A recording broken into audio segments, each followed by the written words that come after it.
পবিত্র কোরআনের পাতা উল্টালে দেখা যায় সেখানে ১১৪টি সূরা রয়েছে।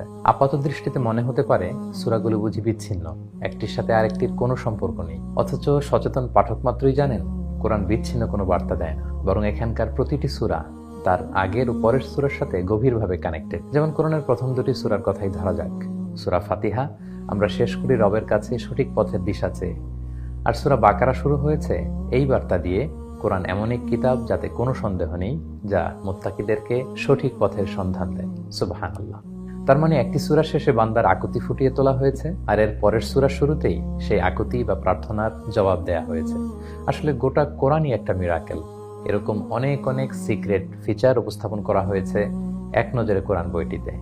এবারের রমাদানে আপনার কোরআনিক জার্নিকে আরো মিনিংফুল করতে আজই পড়তে শুরু করুন এক নজরে কোরআন।